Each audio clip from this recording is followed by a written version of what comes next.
Saya akan melanjutkan dengan khotbah yang saya sampaikan 2 minggu yang lalu, di mana saudara ketahui bahwa di akhir-akhir ini khususnya 2 tahun terakhir ini saudara sudah paham benar apa yang namanya the new normal ya, normal yang baru.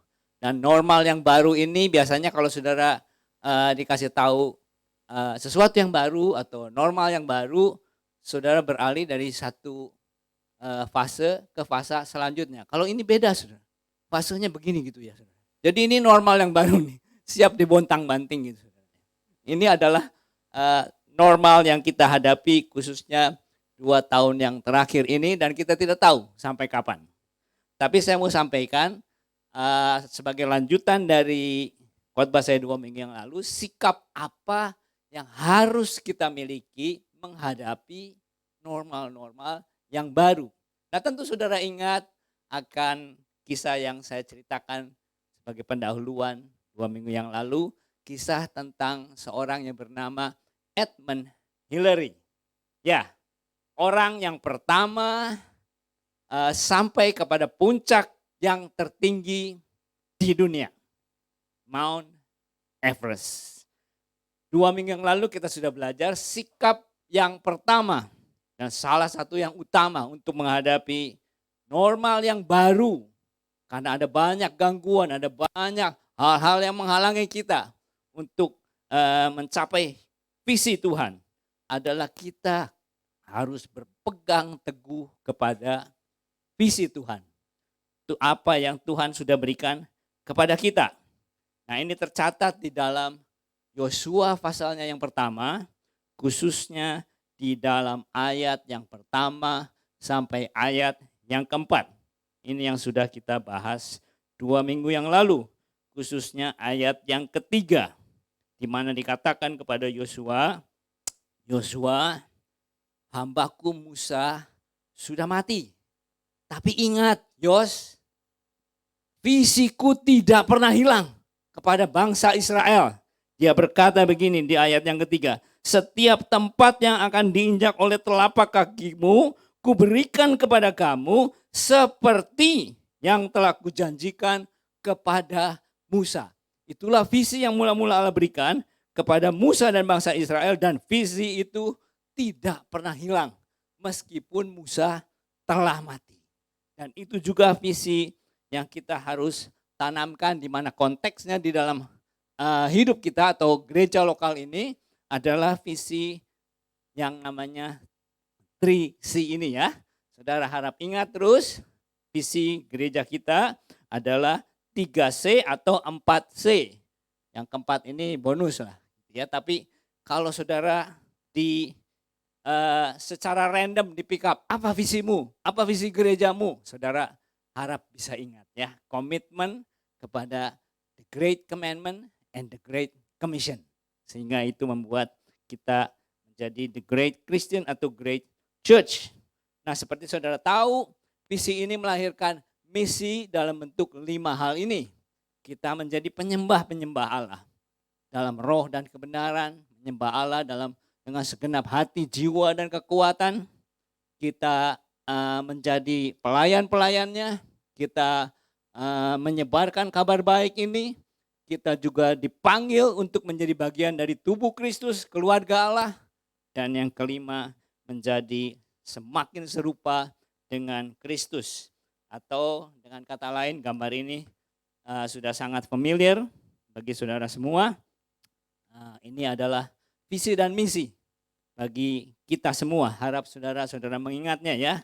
Atau kalau saudara sampai agak kurang ingat, saudara at least bisa ingat 3C tadi ya. 3C atau 4C. Nah 2 minggu yang lalu saya sudah menjelaskan apa akibatnya kalau kita gagal menangkap visi dan misi ini. Yaitu orang-orang atau 2,5 suku dari bangsa Israel yang menolak untuk masuk ke dalam visinya Tuhan. Mereka tinggal di sebelah kanannya sungai Yordan itu. Mereka tinggal di daerah yang namanya Yabesi Gilead. Saudara masih ingat Yabesi artinya apa? Dry, kering, ya, kering. Sehingga meskipun 2,5 suku ini berkata, tanah ini baik, tanah yang baik untuk menyediakan makanan ternakku. Tanah yang baik, daerah yang baik, posisi yang baik, di mana aku hidup aman.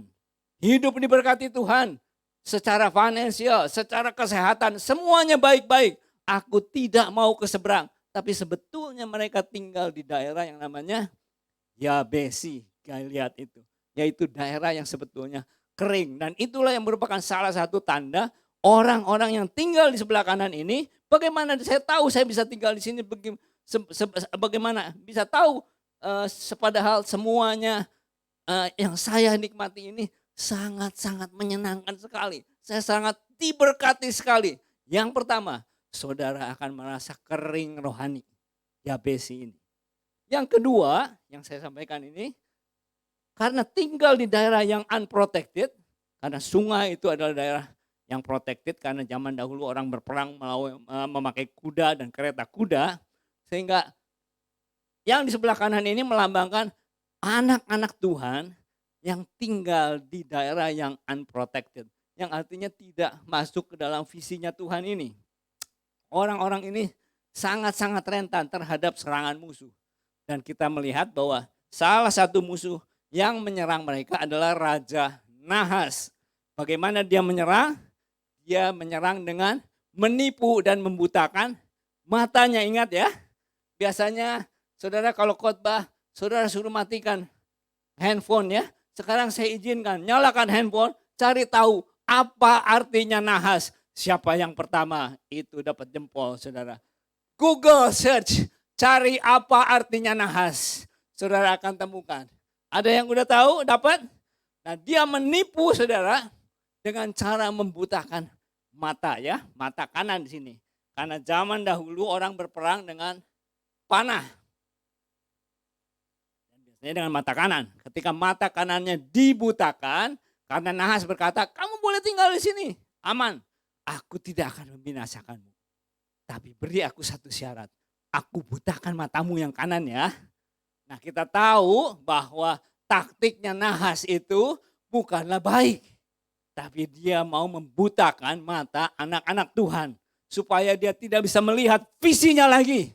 Supaya dia tertipu. Supaya dia tidak bisa melihat panggilan Allah lagi di dalam hidupnya, di dalam gerejanya. Siapa yang sudah dapat ketemu apa artinya nahas? Ada lagi yang lain? Nahas artinya pleasure. Saya dapatkan nahas artinya ular, serpent. Nah, dari artinya, you know what it means ya. Ular. Si penipu licik itu. Bagaimana dia licik menipunya?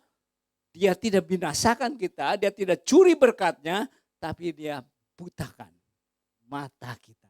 Supaya tidak bisa melihat, supaya kita tertipu saudara. Sehingga kita tidak bisa melihat keadaan kita yang dry di sini, tidak memenuhi kehendak Allah, tidak memenuhi visi Allah, tapi kita rasanya aman-aman saja. Bahkan menyalahkan orang yang di seberang sana. Kenapa kamu biarkan kami di sini? Itu salah kamu. Padahal dia yang tidak mau menyeberang. Itu 2 minggu yang lalu. Nah, kita akan sambung sikap yang kedua, apa yang harus kita miliki di dalam menghadapi normal yang baru ini. Yang kedua adalah sikap yang rendah hati. Sikap yang rendah hati seperti ditulis di dalam Yosua pasalnya yang pertama tadi. Ayat yang selanjutnya yaitu ayat yang kelima. Saya bacakan. Seorang pun tidak akan dapat bertahan menghadapi engkau seumur hidupmu. Seperti aku menyertai Musa, demikianlah aku akan menyertai engkau. Aku tidak akan membiarkan engkau dan tidak akan meninggalkan engkau. Dengan kata lain, Tuhan sedang berkata kepada Yosua, Yosua, di depanmu akan ada banyak masalah. Ada banyak kesulitan. Tapi ingat Yos, aku akan menyertaimu. Dan kalau nanti engkau berhasil, kamu ingat itu bukan karena kekuatanmu. tapi karena aku menyertai engkau.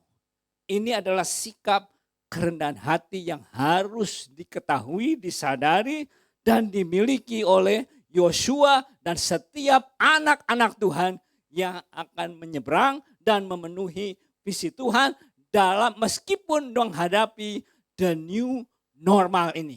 Nah, apa maksudnya memiliki kerendahan hati? Saya melihat ada 3 hal. Ada 3 hal. Yang pertama, arti penundukan diri ini kita bisa lihat di dalam kerendahan hati adalah salah satunya adalah tahu arti menundukkan diri. Taunya dari mana?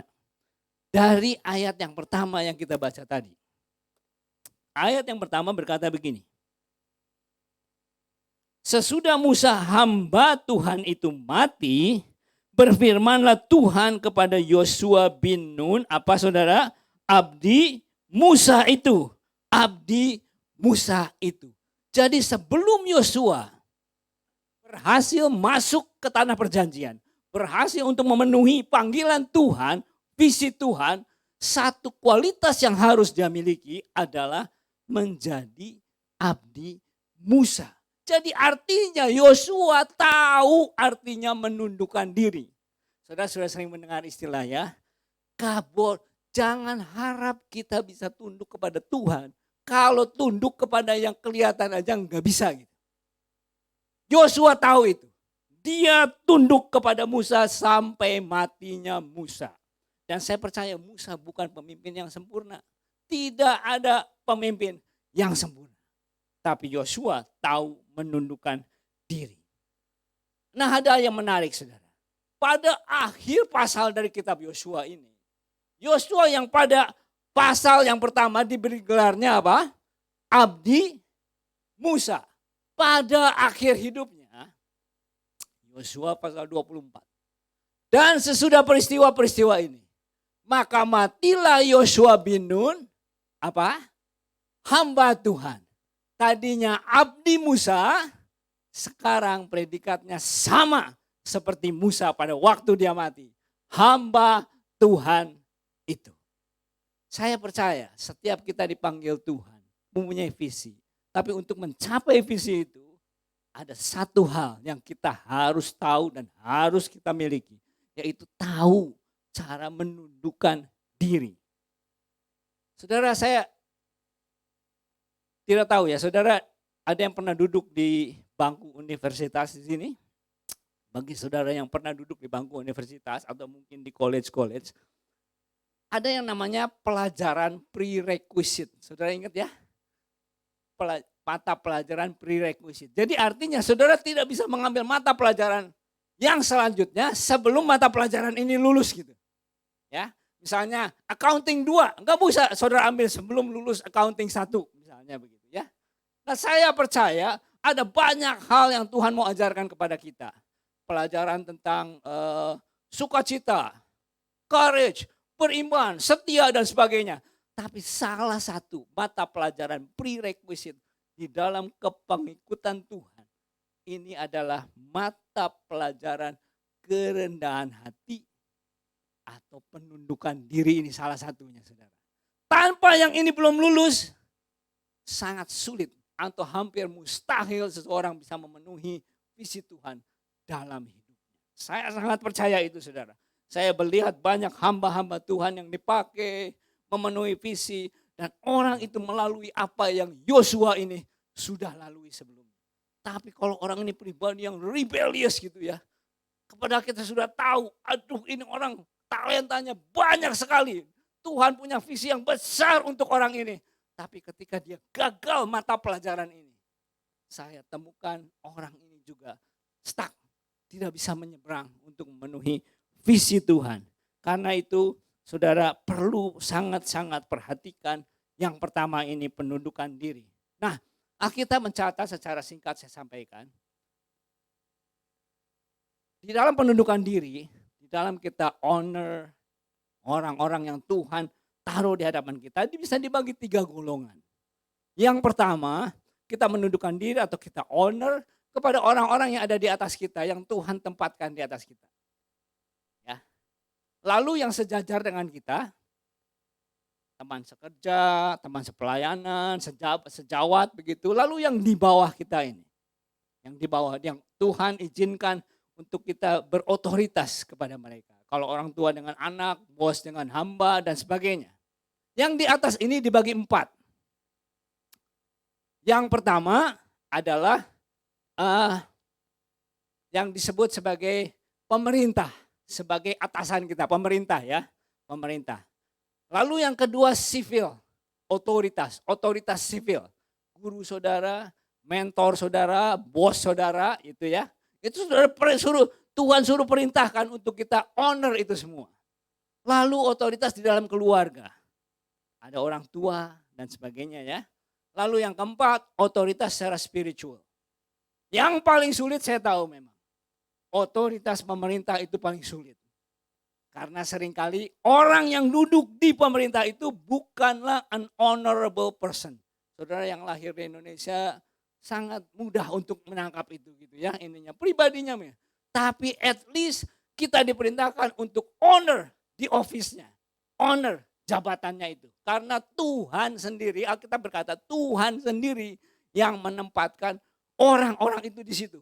Jadi kita honor jabatan atau office yang Tuhan tempatkan. Nah, kalau saudara master di situ, saudara mudah untuk menundukkan diri. Seperti tadi saya katakan, salah satu yang paling sulit itu pemerintah. Tapi apa yang Alkitab katakan tentang hal ini? Di dalam Alkitab, Petrus khususnya, dia menuliskan begini. Tunduklah karena Allah kepada semua lembaga manusia, baik kepada raja sebagai pemegang kekuasaan yang tertinggi, hormatilah semua orang, kasihilah saudara-saudaramu, takutlah akan Allah, hormatilah raja. Saudara, ketika Petrus menulis ini, saudara tahu siapa raja yang di sebelah kiri itu? Itu adalah Raja Agripa I yang memenggal Rasul Yakobus. Dan Petrus berkata, hormatilah raja. Sekali lagi, saudara, mungkin orang itu bukan honorable person.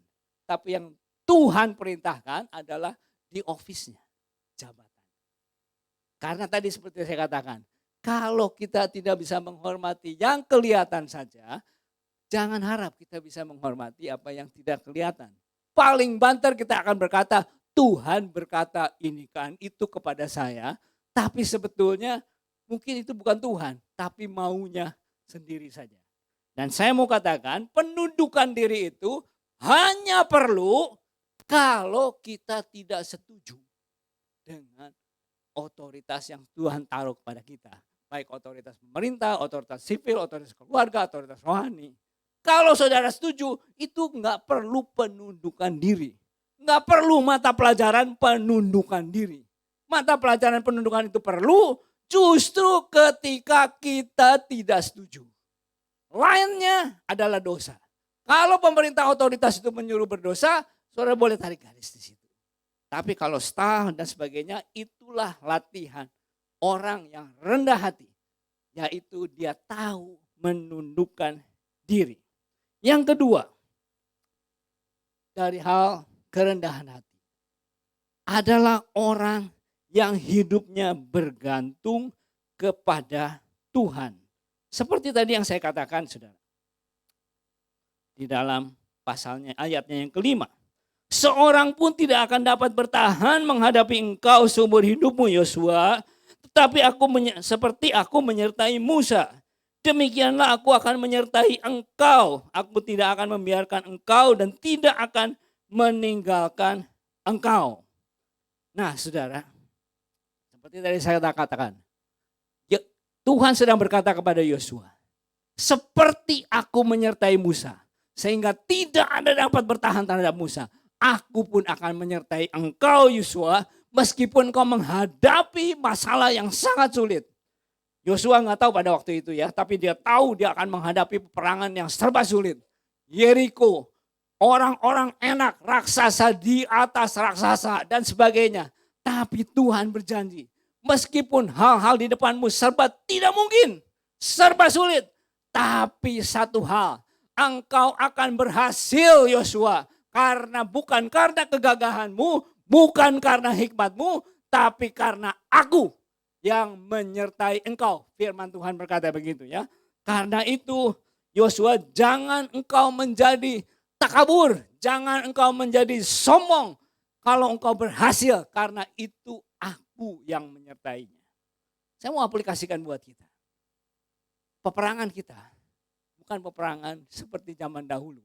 Melawan raja demi raja, dijarah, lalu hartanya dibawa ke hadapan Tuhan untuk diberikan kepada imam dan sebagainya. Tapi peperangan zaman sekarang adalah peperangan in the marketplace. Di marketplace, para raja-raja Tuhan berperang di sana. Dan Tuhan berjanji, sama seperti kepada Musa, sama seperti kepada Yosua, kepada saudara-saudara yang ada di rumah dan di sini semua, Tuhan berjanji, asal engkau rendah hati, asal engkau mengetahui dan menyadari dan mengakui bahwa aku menyertaimu. Ada banyak orang yang gagal, khususnya pada masa-masa pandemik ini, masa-masa kesulitan. Engkau akan berhasil. Kita lihat di sini, ada banyak orang-orang yang lain-lain pada jatuh, bangkrut dan sebagainya. Ada banyak anak Tuhan, ada banyak Yosua-Yosua yang tetap thriving, tetap berjaya di marketplace. Saudara masih tetap bekerja, bahkan dipromosi. Saya kenal ada beberapa orang teman Sorohani punya restoran pada awal-awal pandemik. Kalang kabut karena nggak ada customer dan sebagainya, dilarang untuk buka. Tapi Tuhan sertai mereka. Mereka bisa punya ide, punya hikmat, punya rantangan dan sebagainya. Bahkan berkata kepada saya, berkata gini, mendingnya sekarang daripada dahulu. Dahulu kita ngandelin customer katanya. Sekarang ini katanya, kalau customer telepon pun belum tentu diterima, saudara. Saya sudah coba. Boleh nggak sih order ini? Nggak bisa. Udah kepenuhan. Saudara, Yosua zaman sekarang, raja-raja zaman sekarang, peperangan saudara mungkin berbeda dengan peperangan zaman Yosua. Tapi saudara mesti ingat, ketika engkau dibuat berhasil oleh Tuhan, berbuat berjaya, bahkan makmur, diberkati, itu bukan karena hikmat, pengetahuan, kekuatan kita. Jangan takabur dan jangan sombong, jangan tinggalkan Tuhan, jangan tinggalkan ibadah kepada Tuhan. Ingatlah, itu karena Tuhan. Dan itu adalah sikap hati yang kedua dari kerendahan hati. Saya ingat ada satu perkataan seorang jemaat kepada pendetanya. Pak, saya confused Pak. Ini karena Tuhan yang sertai saya atau karena saya pintar Pak. Saya bisnisnya atau usahanya tuh makin maju katanya. Oh begitu ya. Pendetanya panggil, mari. Saya doakan. Ulurkan tanganmu. Karena ayatnya berkata, Tuhan akan berkati tangan-tangan kita untuk beroleh berkat ya. Untuk menghasilkan berkat kepada kita. Saya akan berdoa tumpang tangan atas tanganmu yang kau ulurkan. Supaya Tuhan cabut segala kasih karunia, kekuatan yang akan memampukan tanganmu meraih kekayaan di dunia. Saya akan berdoa untuk itu. Oh jangan Pak, jangan begitu. Artinya orang juga menyadari bahwa semuanya oleh karena anugerah Tuhan. Mudah sekali untuk Tuhan berbuat sedikit aja. Kita akan dibuat tidak berdaya ya. Tidak dibuat stroke atau apapun. Sangat-sangat mudah sekali. Karena itu sama seperti kepada Musa dan Yosua. Pesan Tuhan juga untuk kita semua. Supaya kalau kita sampai hari ini masih berjaya, masih diberkati, masih menang dalam peperanganmu di marketplace. Itu bukan karena kekuatan kita semata-mata. Tapi karena penyertaan Tuhan. Dan hal yang ketiga, dari hal orang yang rendah hati adalah orang yang tahu dan sadar dia tidak bisa hidup sendiri. Dia butuh orang lain. Sama seperti Yosua juga bergantung kepada Musa pada waktu itu. Musa lah yang membawa Yosua ke tempat itu, siap untuk menyeberang. Yosua, jangan lupa kalau engkau sampai di titik itu, siap untuk masuk, itu karena jasa-jasa Musa sebelumnya. Karena jasa-jasa pendahulumu sebelumnya. Karena jasa-jasa ada orang-orang di sekitarmu yang Tuhan taruh di sekitarmu. Jangan lupa karena meskipun Musa sudah mati, tapi itu karena jasa Musa. Jangan pernah lupa. Meskipun the new normal ada di hadapanmu. Yosua, engkau berbeda sama seperti Musa dulu. Dulu zaman Musa, semuanya serba Musa. Jadi diserang oleh orang Mesir, Musa angkat tangan, belah laut. Kelaparan, Musa berdoa, turunkan mana. Kurang air, mereka menggerutu, Musa ketuk. Sekarang new normal. Di zaman Yosua nggak ada, nggak ada gitu. Semua Yosua kerahkan semuanya. Orang Lewi kamu yang angkut tabut perjanjian. Angkat yang bersenjata di depan sana. Yang meniup seruling di depan tabernakel. Dibuat ark itu ya. Ininya semuanya bergerak. Unity bersama. Maju ke dalam visinya Tuhan. Tapi semuanya tahu itu karena jasa Musa. Dan kami tahu semuanya kami saling butuh satu dengan yang lain. Dan new normal ini. Karena itu saudara. Sama juga seperti yang 2,5 suku itu. Pada akhirnya mereka tuh harus minta bantuan kepada saudara-saudara. Saya sayangkan ada banyak anak-anak Tuhan yang sudah tahu mereka kekeringan. Sudah tahu mereka sedang diserang oleh musuh. Sangat-sangat sombong untuk menjangkau kepada saudara-saudaranya yang lain. Untuk meminta bantuan, tolonglah kami kekeringan di sini. Mereka malah menyalahkan, mereka tidak rendah hati untuk berkata, ya kami sudah salah, kami mau menyeberang, tolonglah kami, terimalah kami. Saya mau ingatkan, untuk kita memenuhi visi Tuhan. Sikap yang kedua yang kita harus miliki, yaitu sikap rendah hati. Sikap rendah hati adalah sikap yang tahu menundukkan diri, tahu keterbatasan kita semuanya karena Tuhan yang bantu kita, yang tolong kita dan topang kita. Dan dia juga butuh sesama, butuh orang lain. Karena itu sebagai penutup, setiap ada kesempatan. Janganlah pikir kita, saya senang di sini, saya nggak butuh siapa-siapa kok. Saya nggak butuh gereja, saya nggak butuh persekutuan, saya nggak butuh saudara-saudara. Saya punya geng saya sendiri, saya punya keluarga saya sendiri.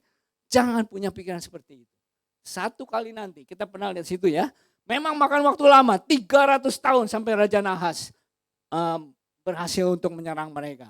Saya tidak tahu, 3 bulan, 1 tahun, 3 tahun. Tapi ada satu masa saudara akan merasakan itu semua. Tapi sebelum saudara merasakan, mari kita sama-sama saling tolong menolong. Saling bantu.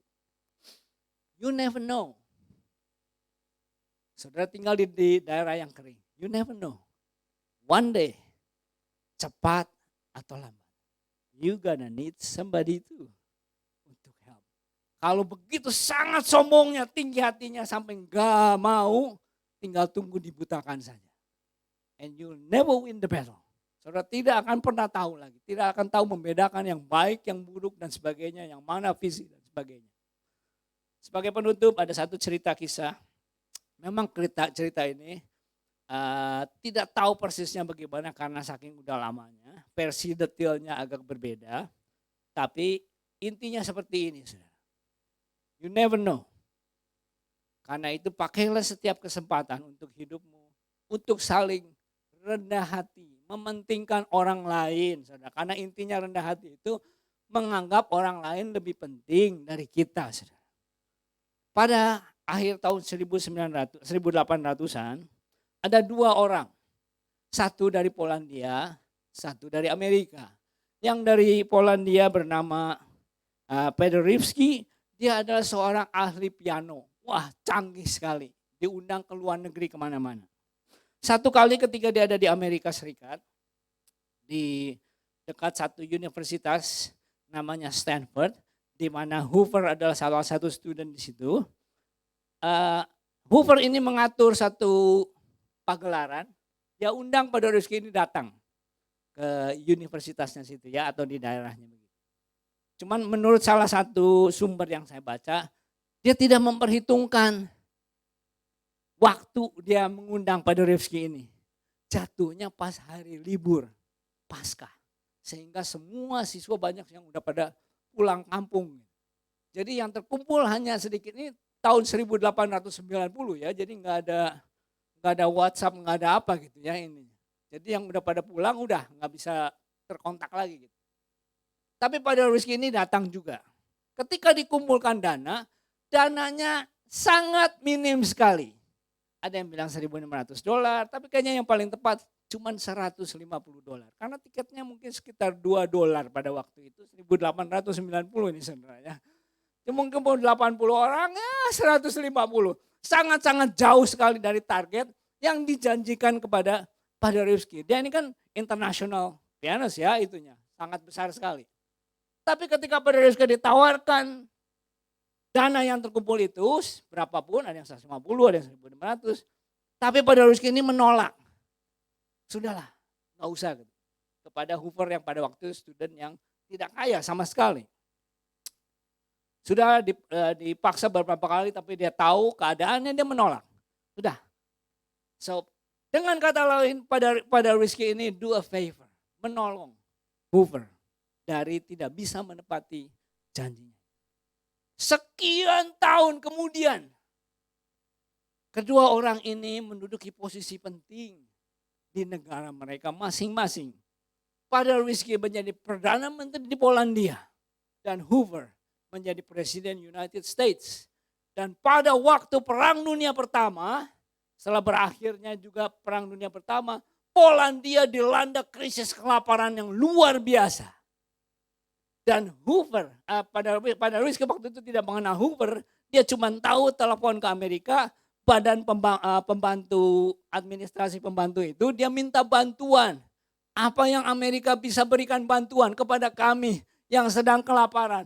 Hoover mengirimkan berjuta-juta ton gandum ke Polandia sehingga membebaskan rakyat Polandia, miliaran, jutaan rakyat Polandia yang hampir binasa karena kelaparan. Kira-kira 1930-an gitu kalau nggak salah ya, saya lupa saudara. Tapi di salah satu pertemuan konferensi perdamaian di kota Paris, Paderewski yang tahu bahwa Presiden Amerika hadir di situ, dia sengaja datang ke sana untuk mengucapkan secara pribadi rasa terima kasihnya untuk presiden ini. Dan seperti saudara tahu, Presiden US ini tidak pernah lupa Paderewski tentunya. Dan dia berkata tidak usah terima kasih. So, ingat waktu kau di United States dulu, waktu saya undang untuk janji sekian ratus atau sekian ribu dolar saya tidak bisa bayar. Engkau yang menolong saya. Saya agak ragu, si Paderewski juga ingat cerita itu ya. Tapi yang tahu dan kita belajar adalah kita butuh satu dengan yang lain. Setiap kali ada kesempatan sebagai langkah kerendahan hati, kita tahu bahwa kalau saat ini kita bisa menolong itu anugerah. Karena satu kali nanti kita pun perlu ditolong. Tuhan memberkati.